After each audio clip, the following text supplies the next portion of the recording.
could be the night.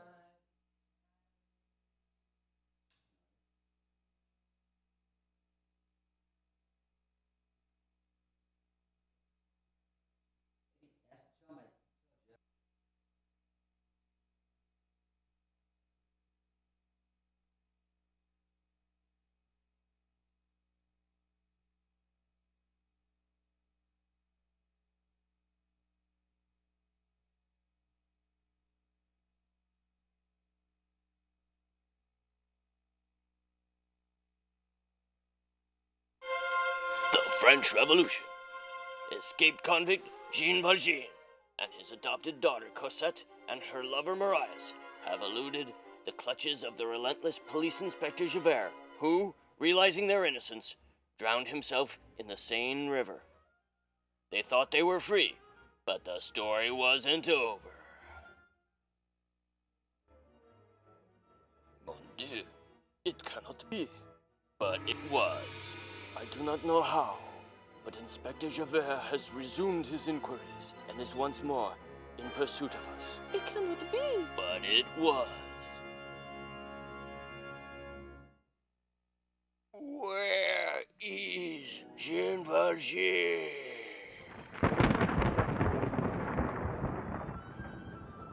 I've received word from the docks. Javert has risen from his watery grave to hound us once more. And we believed him relentless before. I have heard he haunts a tavern owned by Monsieur and Lady Defarge. He gathers confederates to aid him. Then we must apply for assistance and prepare for a fight, not merely for our liberty, but for life itself. Oh dear, these were the best of times. And now they are the worst of times.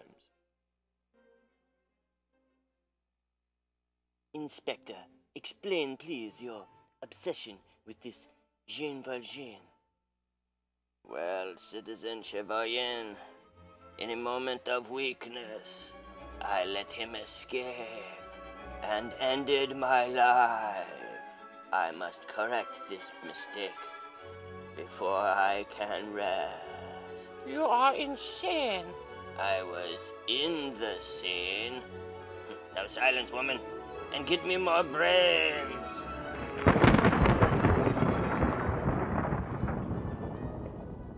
How did you manage it, Javert? You could say I was restored to life. That's my father's line. Featuring Charles Darnay and Lucy from A Tale of Two Cities. And these shoes your father made during his captivity will serve us well now.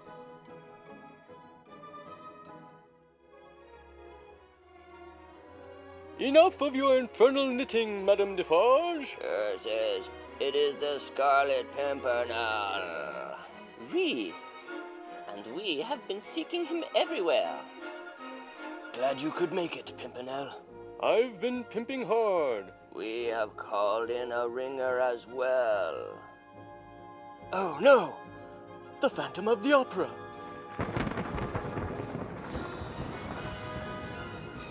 Also featuring the Hunchback of Notre Dame and the Three Musketeers. Les Miserables 2, The Return of Javert.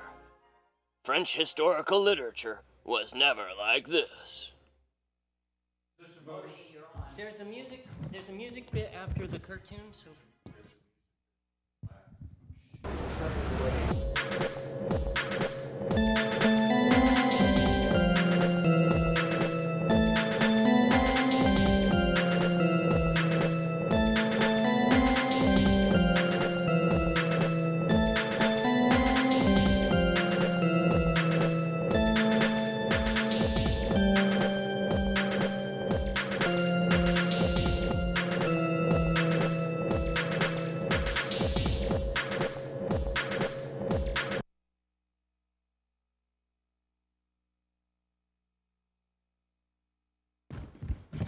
Hey, folks.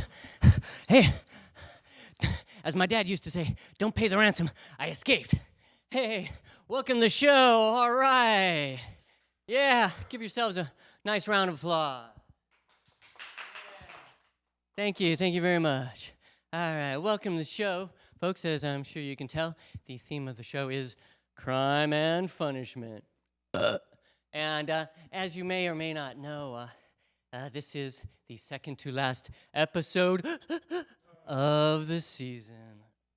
Possibly ever. I don't know. We'll have to see how this episode goes to determine if we're going to do any more shows. But anyways, folks, we got a lot of stuff for you tonight, so I'm just going to have to race through it like I'm Indiana Jones with a big old ball chasing after me, because actually kind of the man is after me. So man, oh man, I got to tell you, the circumstances in that prison were irrevocable. Alrighty, well, folks, here's the historical portion of the show. For about as long as there have been people living in societies, they have been governed by laws, and those who break the laws are punished. Yeah, and I don't know why that is, but I think it's probably for the best. But you know what? Who makes the laws? And who breaks the laws? And who ate the sandwich out of my dressing room, huh? Well, I don't know. I wasn't expecting a kind of Spanish Inquisition. Oh, that's right, we cut that bit because we were afraid we were going to get sued. Shut off, you. Shut off. There we go. Oh, my goodness, I sure am getting a case of the vapors. Well, anyways, so why don't we just kind of think it over and try to figure out how did we get here, right? As David Byrne would say. Well, you know, municipal law goes all the way back to religious texts. And that's why we have such a very hard time separating church and state. And that's another reason why there are still, in many places, laws on the books outlawing prostitution and sodomy. Apparently, these rules don't apply to members of Congress. Because they do both, don't they, folks? Oh, I forgot my bell. Okay, well, anyways. But speaking of old-time religion, you know, if you accept the gospel, the very first crime ever was, of course, the original sin. Ah, that fortunate fall. And you know, what? I'm sorry. Okay. Sorry, I thought you were telling me something. Okay, that fortunate fall. Ah, my goodness. Yeah, you know, Adam and Eve in the Garden of Eden. And, you know, God says to him, Look around you. You have everything you could possibly want. Forever and ever. Just one thing, though. See that tree over there? Do. Can't touch this. And, of course, they had to. They couldn't resist. It's like Oscar Wilde said, I can resist anything except temptation. Oh, my goodness. They're like little kids testing the boundaries with their parents, you know? Or like rebellious teenagers trying to demonstrate their freedom and their independence by breaking the rules. And you know what? It's really kind of sad, because when we do that to demonstrate how independent and free we are, we tend to get arrested and imprisoned, which is quite unfortunate. Of course, that's right. It was the fruit from the tree of knowledge. And you know, of course, folks, knowledge is power. That's right. And of course, you know that the powerful always, to this day, keep the rest of us in this sort of situation where they are the shepherds and we are the sheep, until one day somebody rises up and says, hey, you guys, let's get the flock out of here. And then they get fleeced and sent to the slaughterhouse. It's a very unfortunate. It's a very unfortunate thing. Oh dear. Anyways, so we're done with that page. All right, we're skipping along here. I tell you, we're making good time, aren't we? I think so. I haven't bored you yet, have I? If I do bore you, just go ahead. Feel free to change the channel. When you turn back, I'll still be here yakking, I'm sure. And as far as I'm sure that you all know, the oldest surviving legal document is, of course, the Babylonian Code of Hammurabi. Yes, from circa 1750 BC, give or take a couple of centuries. And it had 282 laws, ranging from everything from the inheritance to the payment of ox drivers. I was like, really? Ox drivers, where do they put the steering wheel, Hey, I got no time to yak. I'm driving these ox, by golly. And it is from the Code of Hammurabi that we get the often misquoted, an eye for an eye, which, it was a harsh time. They had harsh laws, okay? I'm sorry, but that's how it was. If you were a robber and you got caught and you got convicted, man, you were put to death. They called it putting down the Hammurabi. That's a homegrower. And 2,000 years ago, let's put on the rich. 2,000 years ago in China, there was a person named Lai Si. I don't know if it was a guy or a gal. Sometimes you can't even tell. And I always say if you can't tell, it doesn't matter. This person named Lai Si said that if you have a harsh penalty for a soft crime, then people will not dare to break the law. Because, what will happen to them if they do something really bad, right? Well, it was the original zero tolerance. I'm going to break that thing by stepping on it, aren't I? Okay. You, off. Okay, right. And so where were we? Oh, yeah, China, 2,000 years ago. Okay, so the idea was that, if you have just this really harsh punishment for light offenses, people won't dare break the law. And in fact, if you were caught and found guilty of sedition or treason, they would cut you into pieces based on the severity of your crime. Now, if it wasn't so bad and they went easy on you, they might only cut you in two. That'd still be bad, wouldn't it? Okay, ba-ding! All righty. Oh, my goodness. In Rome, you remember these crazy Romans, right? Psh, Rome, forget about it. Well, these Romans, okay, they combined the punishment of prisoners with the entertainment of the masses. Hey, it's a twofer, right? A win-win. And in what they called the Circus Maximus, or as we would call it now, Cirque du Filet. They had all kinds of wild animals. They had lions. They had tigers and bears. Oh, my. Or as George Takei would say, oh, my. Yeah, and they were pretty hardcore. And it was pretty bad for the prisoners. But I'll tell you this, the animals were well fed. Ba-ding! All right. Oh, my goodness. No, I'd have to be Wilbur.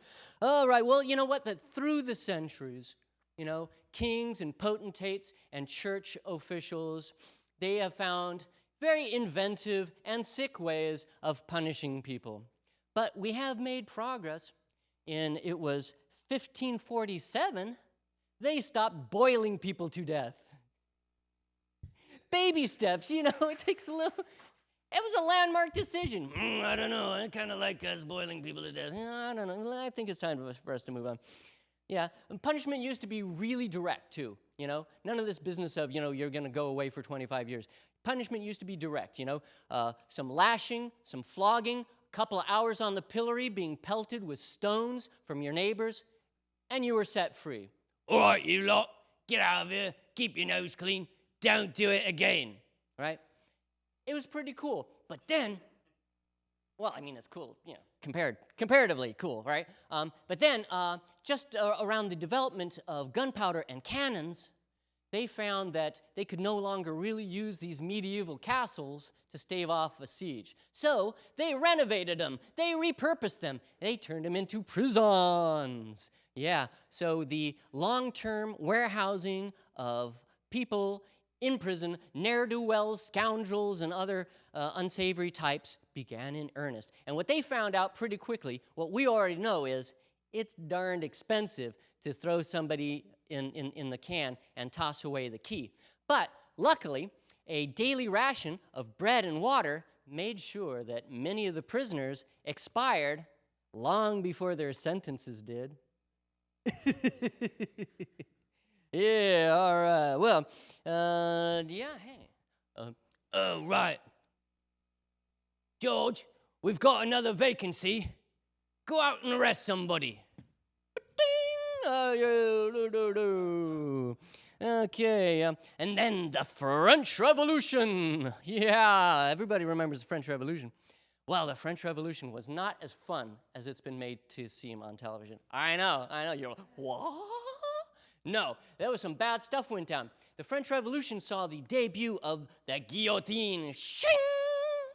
And of course, one of its first victims was its inventor. Yeah, shing! That's kind of irony worthy of O. Henry, or say Henri. Oh, Henri. Yeah, and not only that, okay, so they rounded up all these aristocrats and put them to death. But that wasn't enough. They also skinned some of them and tanned their skins into leather, and the first French Constitution was leather-bound by the skin of an aristocrat. Now, this may seem kind of harsh to us, and I'm sure it seemed very harsh to the aristocrats, but the libertines would say, hey, is no skin off my back. Yeah. Well, as the world crawls towards enlightenment, and we see the abolition of torture and execution and coerced confessions, we see the development of a fair system of justice, or at least the fairest that we can possibly hope to expect. And who knows, maybe one day that'll catch on here in America. Oh! Well, folks, yes. Okay, one other thing I almost forgot, but then I remembered because I wrote it down. Remember that your Creator loves you, and the people over you in the government, they love you, and they wish you well. But remember, do as you're told or else. All right. Well, this brings us to our very first rollie of the evening, and I hope that you will enjoy it. It is about crime and punishment. Why don't you please watch this way, don't you, Mr. Man? Yeah, thank you.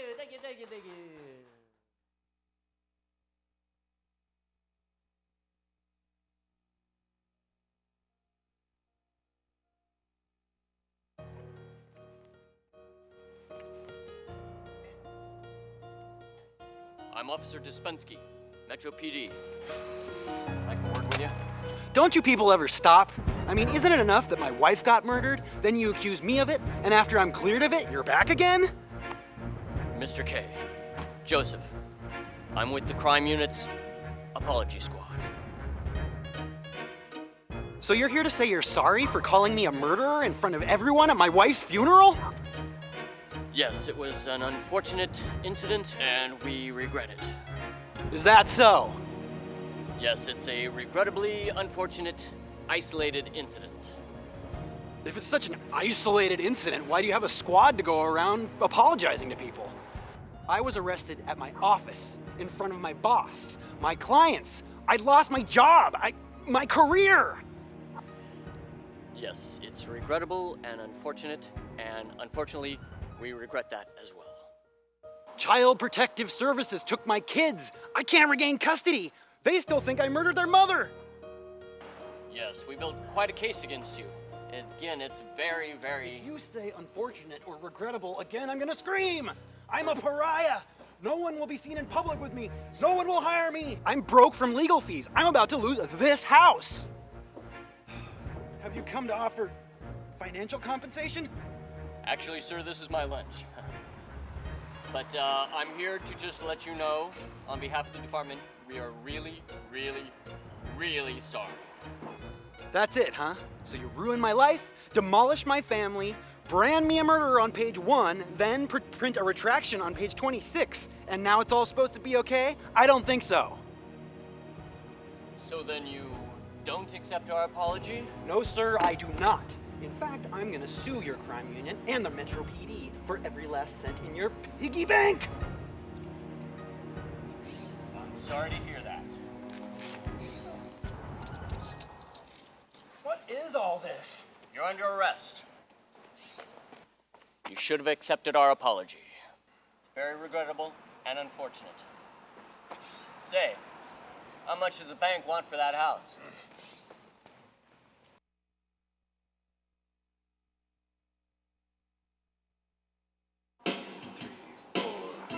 I was only falling dead inside.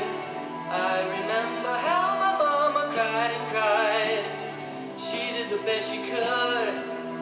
became a hood, stealing skateboards and bikes. A petty larcen's type. All my crimes and worse was breaking Mama's heart. She looked so betrayed the day that I got caught.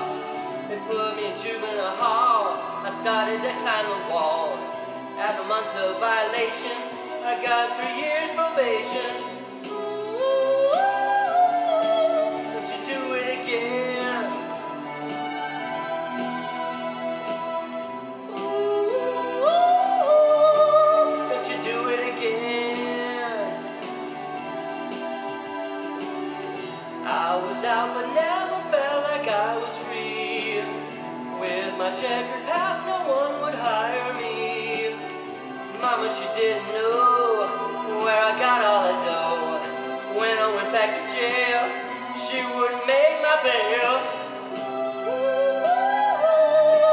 Don't you do it again.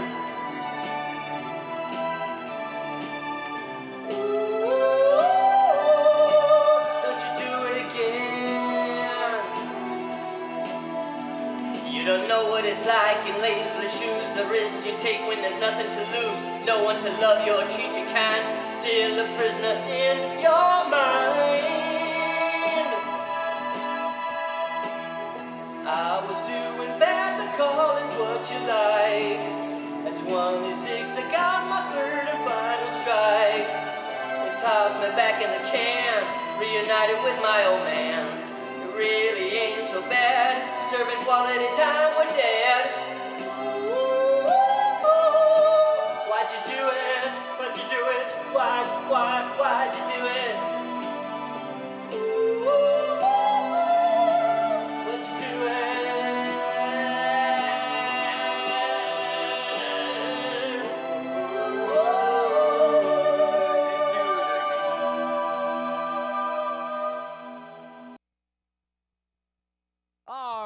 All right. Hey, folks. Yeah, that was a little music video there. Little song what we wrote, and the musical accompaniment was, of course, the fabulous, infamous Bones. Yes, on the keyboard. Yay!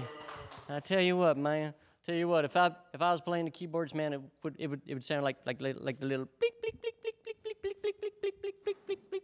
I'm terrible, man. But anyways, okay. So right. So we only got a couple of minutes left, so we're gonna hurry up through this. Okay. Although apparently this clock in here is not to be trusted. So you, I got my eye on you. I don't trust you, Mr. Clock, Mr. Clock, Mr. Tick tock tock. That loud ticking clock, ticking and ticking. Ha ha ha! Oh dear. So now you know what? We got lawmakers that we pay our money to write new laws. But you know what? They never get rid of the old ones, right? And they tell you ignorance of the law is no excuse. Well, heck, man, who could possibly know all of those laws? Nobody. So I'd say this: for every law that you write, you have to get rid of an old one. You know, it's sort of like the rule that you ought to have in your house. For everything that you bring into the house, something's got to go out. That keeps you from buying all this stuff on eBay and Amazon.com, I bet you. Or it's supposed to. It's intended to, yes. Well, anyways, you know, it's easy to pass really draconian laws when you know that you're not ever going to break them. Shoplifting? Why, if somebody shoplifts, you should just cut their hand off. Right? I mean, right? I would never shoplift, so you could do whatever you want to them. You know, and I tell you what, there are some people, and I'm going to stop saying I'll tell you what. I got into a Hank Hill thing earlier today, sorry. So, it just gets stuck in there. Okay, so anyways, there are some people that are, in fact, beyond temptation, and they will never, no matter what their economic hardship is, no matter how unwealthy they may become, they will never, ever steal, never turn to crime. Myself, however, as a broke teenager who was very wanty, not necessarily needy, but wanty, I took up the bad habit of shoplifting. And, you know, it's sort of like, it wasn't just the wanting of stuff that I wasn't willing to work hard to get the money to buy. It was that I could get this cheap thrill of taking a risk, you know. You go in there, and this was before, you know, it was a lot easier back before the anti-theft technology made every doorway of a shop Checkpoint Charlie, you know, where it beep, beep, beep, beep, beep, beep, oh my God, it's my, my piercing. No, back then you could just, go in there, go, whoop, and out you went, right? And it was really kind of thrilling. The old blood pumper just kind of pounding as you take the item and it slips invisibly, you hope, into the pocket. And then, okay, look around. Did they see me? Am I busted? No. And then you make for the door and you're out, and flood of relief. Captain Klepto strikes again. They'll never catch me. Well, my crime career did come abruptly to a halt when I had a very close call. I didn't get arrested, thank goodness. But I did make a purchase that day, a clean pair of underwear. Oh, yeah. And I never did call it stealing. I didn't even call it shoplifting, all right? Because we have so many colorful euphemisms in our language to soften our attitudes for our bad behavior. For example, you might not call it stealing. You could call it, I jacked it, or I ripped it off, or my personal favorite, I liberated it from the system, man. Yeah, that was a revolutionary act you did, stealing those shoes, man. All right. That's even better than what you did when we all went looting. Liberating stuff from the downtown during the riot. The uprising. Yeah, man. We do this all the time, Hey, I didn't cheat that old lady. I burned her, which actually sounds worse, You burned an old lady? What? I didn't murder that guy. I wasted him, right? It wasn't genocide. It was just a little ethnic cleansing. Yeah, soften it up. It wasn't so bad if you use the right words, And that was right. Oh, I know. Well, anyway, so 30 years or more have passed since the last time I did any shoplifting, stealing. All right. I haven't stolen nothing in 30 years, which is a double negative, but I have not stolen anything in 30 years or more. And I'll tell you this, though. I still walk into a shop, and I cannot walk out of the shop without buying something, because I still feel like that, I still feel like, well, I don't want to look like I'm shoplifting, I better buy something. Oh, I don't need that, or I don't want it, but I'll buy it anyways. Because the stink of suspicion still clings to me like an old woman's perfume. Pew, pew, stinky. And wow, I got all that done already, yeah. Okay, I don't know if you guys read books. There's these things with stuff printed on them. Anyways, there's a great book called The Trial by Kafka. And in this book, this guy, Joseph K., he is persecuted and prosecuted for a crime. They never tell him what it was. It's kind of like when your folks know that you've done something, but they're not sure what it is, You're in trouble, young man. For what? You know what you did. Yeah, but you don't. My mom, she used to say to me, I better not catch you ditching school. And I'd say, don't worry, Mom, you won't catch me.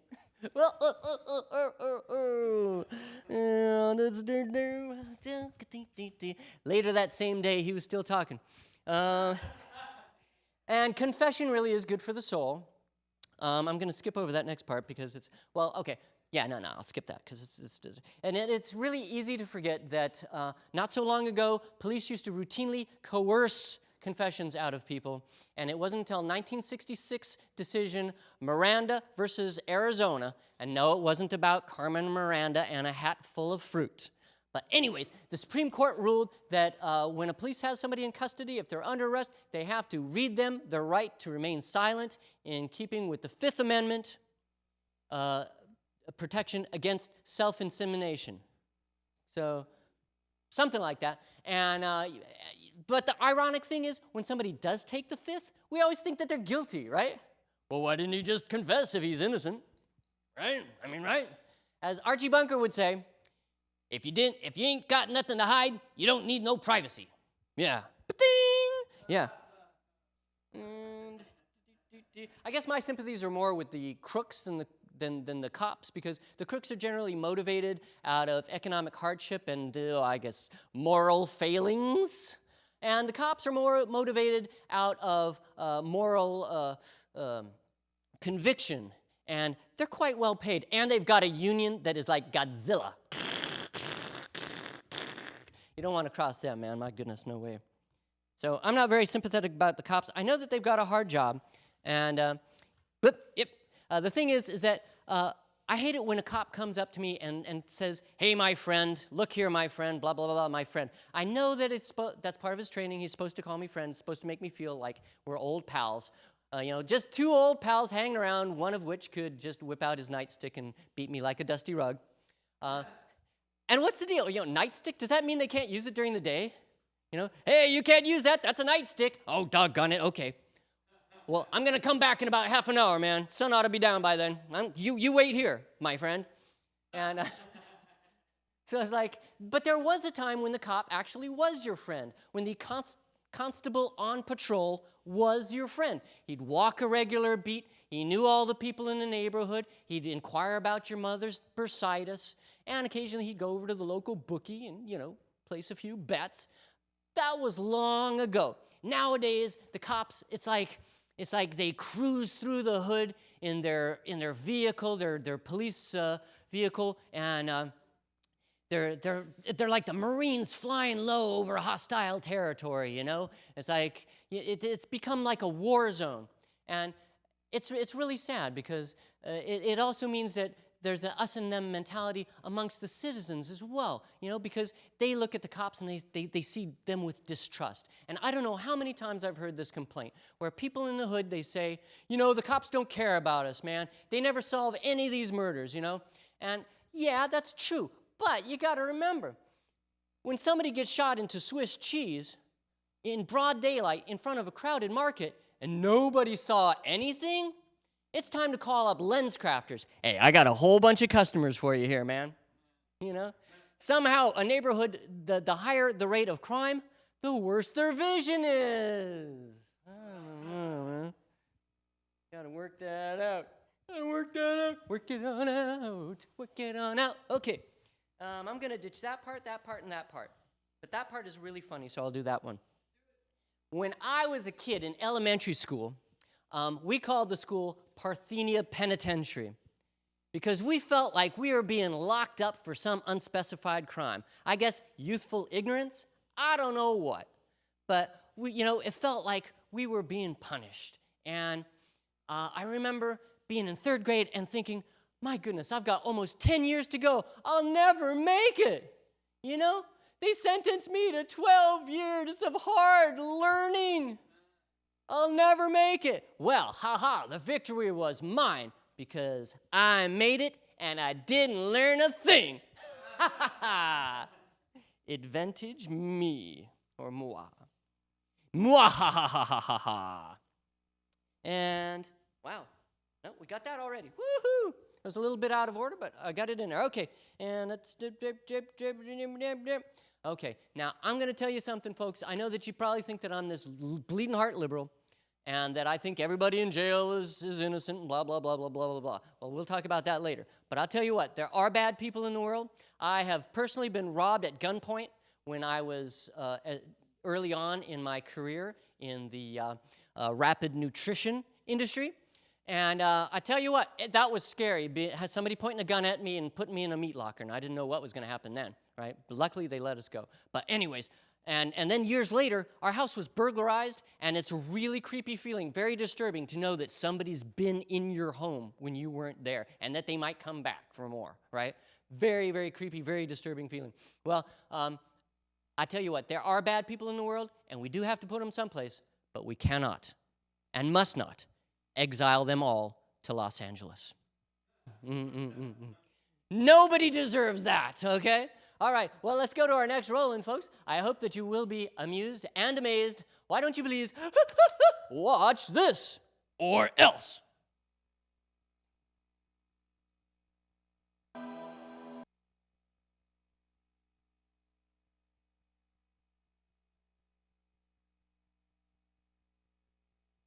Is this the real life? Is this just fantasy? Caught in a landslide, no escape from reality. We are here to pronounce judgment on these criminals who are found fomenting armed insurrection against the planet Krypton. Well, they sound pretty guilty to me. Let's toss them in the Phantom Zone and break for lunch. It doesn't look good for them at all. I'm half-starved myself. Jor-El, you have evidence? Of course. They were recorded by the secret police meeting with undercover agents who were posing as revolutionaries.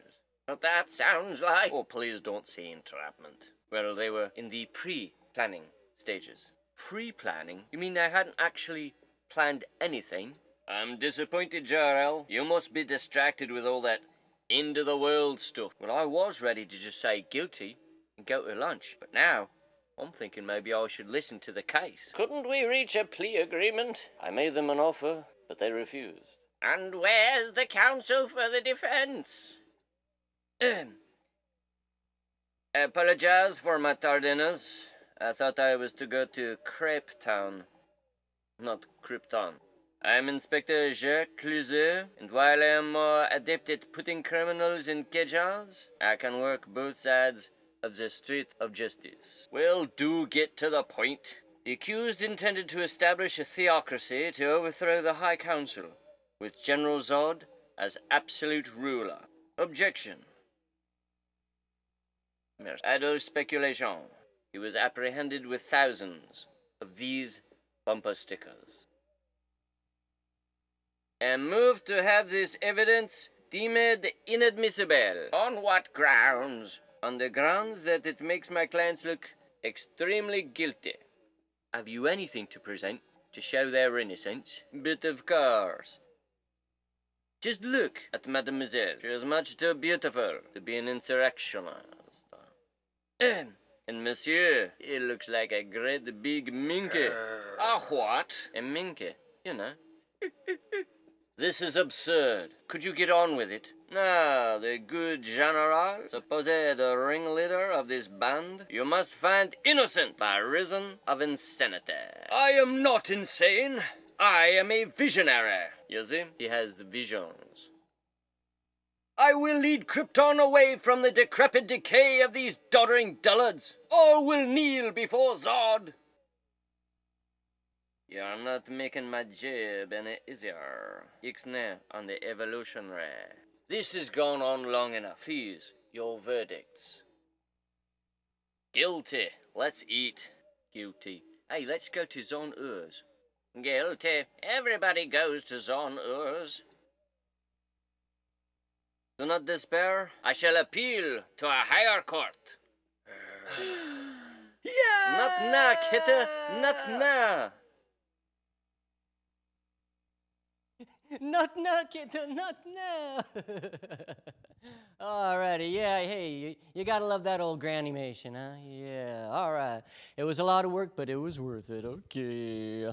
Okay, well, folks, I just want to tell you, when I was growing up, we used to hear this phrase all the time, and it was, do naughty and naughty happens to you, which I felt, looking back, I felt like my parents were kind of given a karmic kind of approach to justice, and because you're not doing your kids any favor by being a very lenient parent. You can't just be buddy with your kid. You got to be their mom and their dad, right?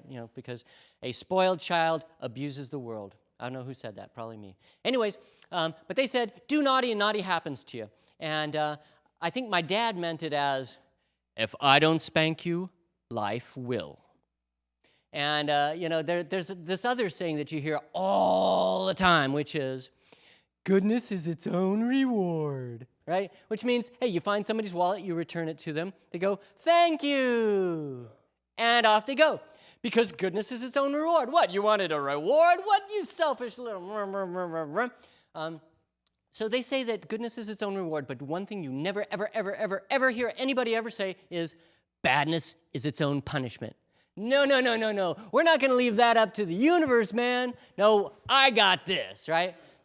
And I might say, well, wait a minute, man. What about vengeance is mine, saith the Lord? And then they'll say, oh, separation of church and state. Yeah. And so, you got me on that one, I suppose.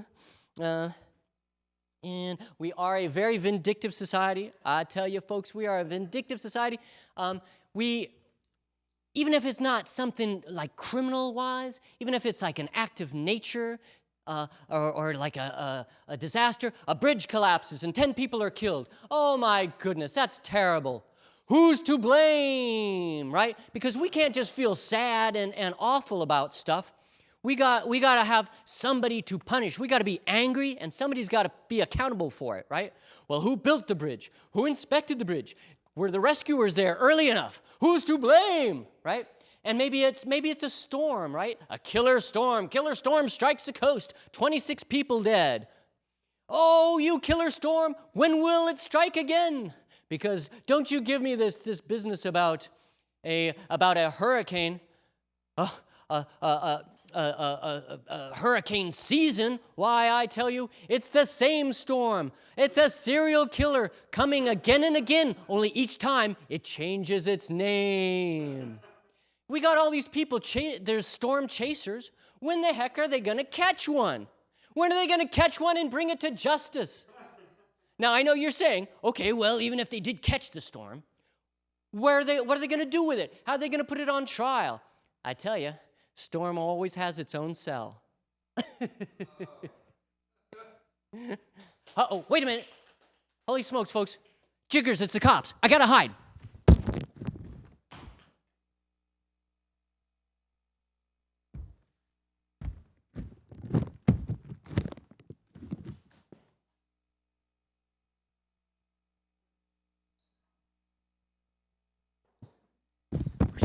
That was a close one. Okay. Anyways, okay, where were we? It's so stressful being on the run, I tell you, man. Yep, okay, we got through all that. And we're gonna, okay, there's a lot of innocent people in jail. I know that you know that. And there's an organization called the Innocence Project, and they've gotten over 300 people sprung out of jail who were innocent, and 18 at least off a death row. So, you know, if you think that we've got a perfect system, you know, I mean, I'm just saying that if I get in the situation, if the system is schmunked up, I want it schmunked up in my favor, because I can't afford a dream team, baby. All right, well, why don't we go to our very next trolley? I think you'll like it. And in fact, I know you're going to like it. So why don't you please watch this? It's a long one. That's what she said. Watch this.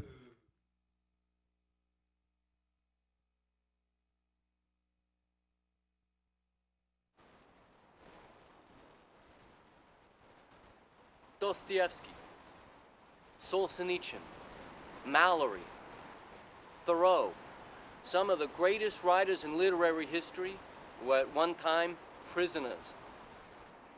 Maybe it was the solitude or the free time to hone their craft and really find their voice. I don't know. But waiting and working away somewhere in one of the 20,000 correctional facilities in this great nation of ours is the next great novelist. I'm gonna find him, and I'm gonna sign him. Sometimes it's hard getting in to see a potential client. I mean, you can't just hand a guard a 20, waltz right into the cell block. But I've been making the rounds for a few years, and they know me. Hey! What's the dealio with the camera, brah? Oh, don't worry about that. They're shooting a little documentary about me. It's don't worry about that. I'm here to listen to your poetry because I'm looking for the best of the best, the cream of the crop, the top of the heap. You ain't fooling me, man. I know you're here to get my poems. Ain't filming nothing about you. You ain't important like me. No, that's probably true. Okay. What do you got here? I got a poem. I wrote This Is Me. It ain't none of them is me, and I got it. If I had another life, I wouldn't have strangled my wife. Oh, I would have shot my boss, smeared his brains just like applesauce. And then doing good would be my mission, instead of rotting here in prison. There. Interesting. Of course. Although, technically I'm not sure if mission and prison really rhyme? What per se? are you saying, man? You don't know nothing about no poetry, man. I'll tell you what, mission, prison, mission. It's perfect. Well, I do have a master's degree. Master, what are you saying to me, man? I don't understand. Master's degree, and what is that? You know what? I ain't your slave. You sure ain't my master. Okay, calm down. Calm down. Look, I am calm. I am cool. I'm collected. Okay, great session. Great session. I really like what you're doing there. It's wonderful. Thank you. I I like more. it very much. Guard. Hey, I got piles of Okay, poems. I'll be back next month. Hey, Okay. there's a plethora of poetry here in this prison cell. Mr. Man came to fill my poem. He was all right, though I didn't know him. Now he's gone. He won't be back. Guards! The female prisoners are a lot harder to see, but there's some promising candidates, like Sally. She recently got transferred to the psych ward. How we doing today, Sally? Yeah? Good to see you in your new digs here. Yeah. What's up with you? What's new? I've given up on poetry. It Wow. just wasn't working for me. Uh-huh. Yeah. I've started writing one-act plays. That sounds a lot more challenging. Yes, it is. But I put them in the form of monologues, featuring one character. And I try to make it rhyme. Wait, isn't that poetry? You're hilarious. Wait, listen to this. High on a mountain, way up high, almost high enough to reach the sky. Blood-red sun dripping down on everyone. High, so high. Wow, that's pretty intense. I noticed that you used the word high like 6 or 7 times there. Yes, it's a very important word. Did you like blood-red sun? Dripping down on everyone. You had nice imagery. Yeah. Very nice. Really sticks in the head. That reminds me. Harry? Do you have anything sharp? What? Yeah, I gotta cut something fierce. Okay, honey. Look, just channel your rage into your one-act plays, okay? Just, you got it pretty good here. This is not so bad here. Yeah. Said the man who can just get up and walk away. Okay, you keep writing, hon. You keep writing now. Now, Khan, he's one of my most talented prospects. Lots of potential, but he's also in Supermax lockup for a double homicide.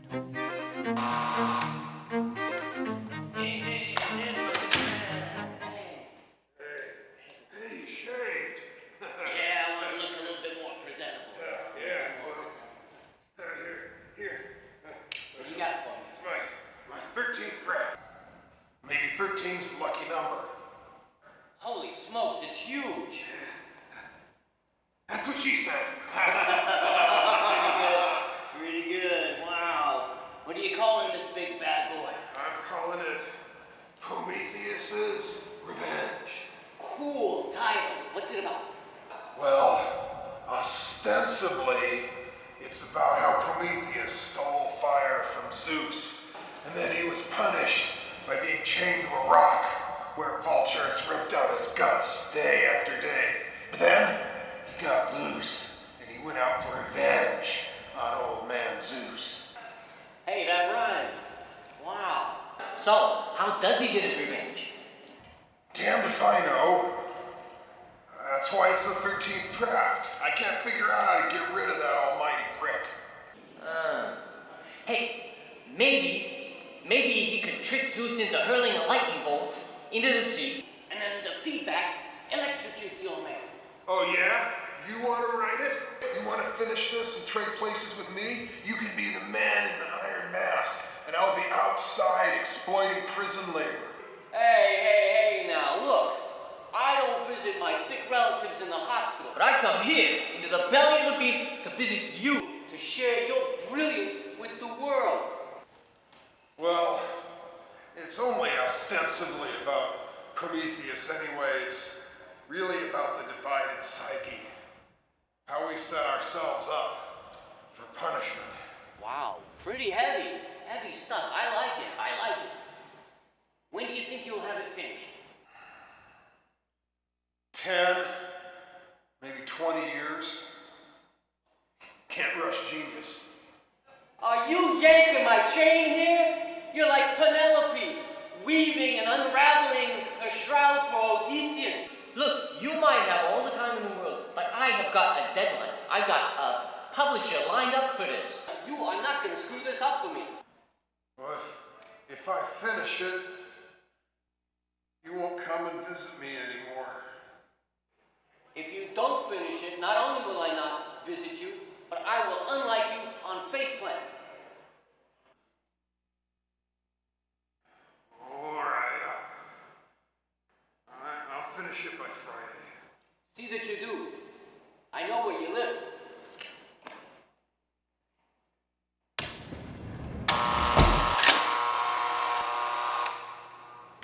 Maybe you can't rush genius, but you can intimidate it.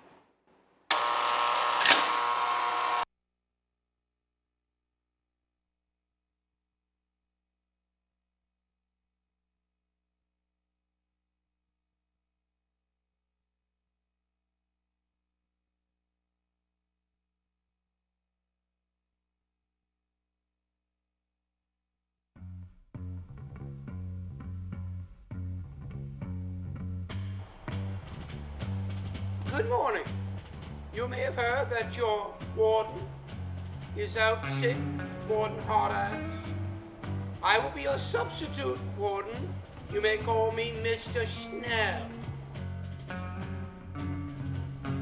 I don't want you acting up in his absence. I will tolerate none of your shenanigans or monkey shines.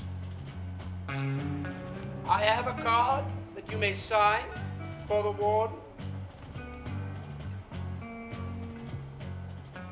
Any questions? Yes. We still gonna have our movie night?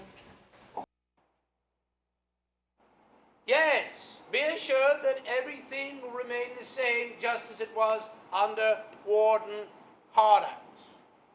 Warden Hardass let us stay up till midnight. Ah, really? According to the rule book, lights out at 9.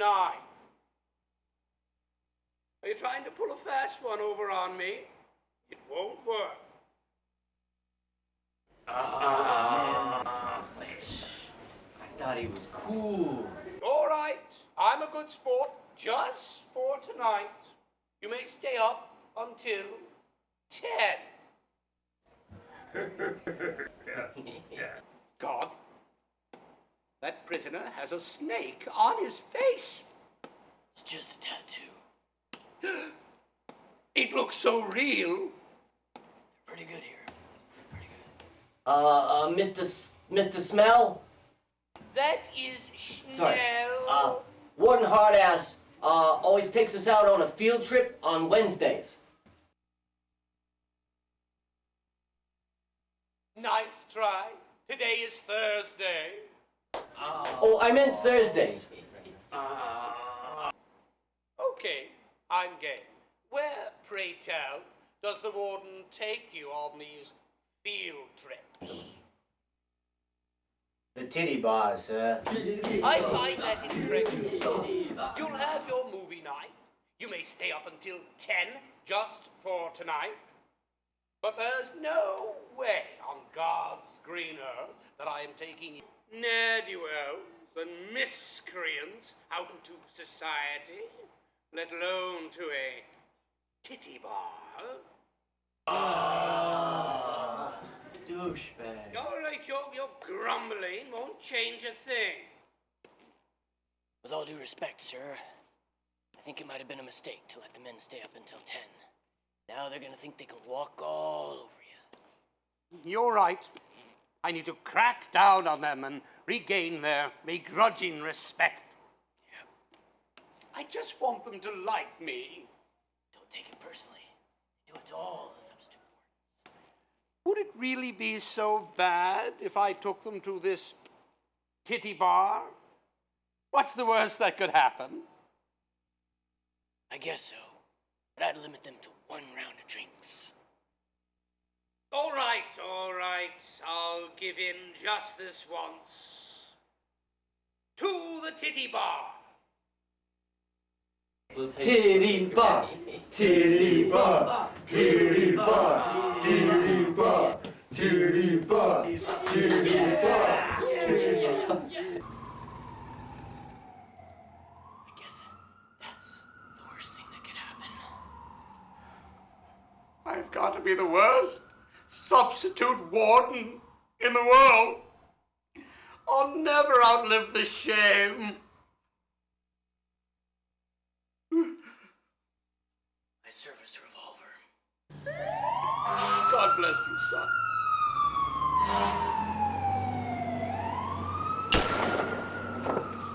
That's for co-enabling me.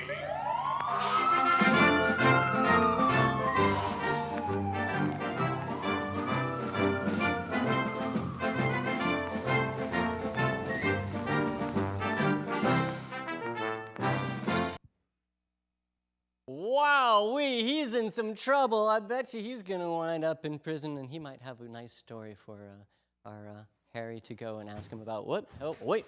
Well, folks, it looks like we're out of time. It looks like I'm really out of time. Hold on a second, okay, just 1 second.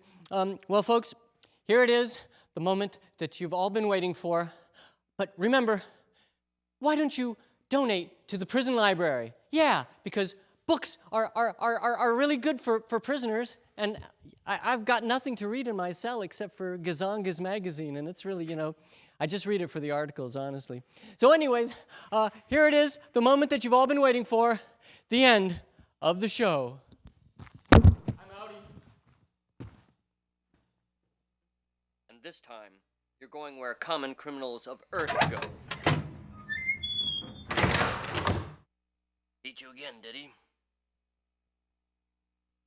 Oh well, at least they let you keep your street clothes. Or space clothes, whatever. Lex Luthor. Common criminals indeed.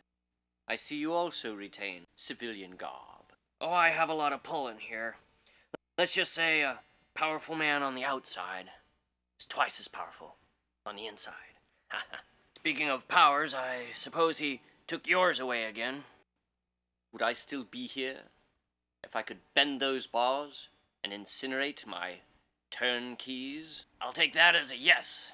Don't worry, old Uncle Lex will show you the ropes. Like it or not, you need me to teach you the ins and outs of the big house. By the way, you're welcome. And just what is it that I need to know about this big house? First of all, prison is a microcosm of society. Just like in the real world, the strong dominate the weak.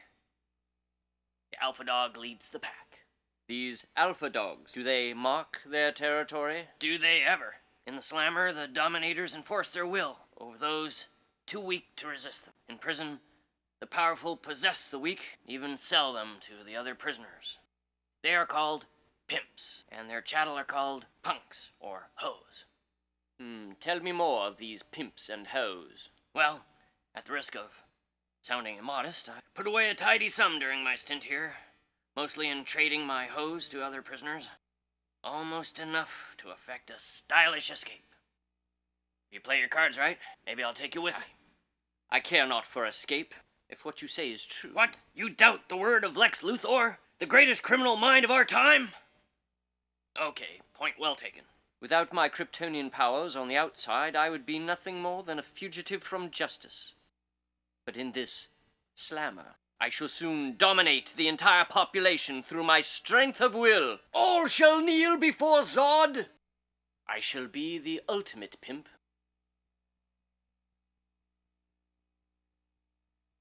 And you, Lex Luthor, shall have the honor of being my first hoe. I never thought that I'd miss Otis.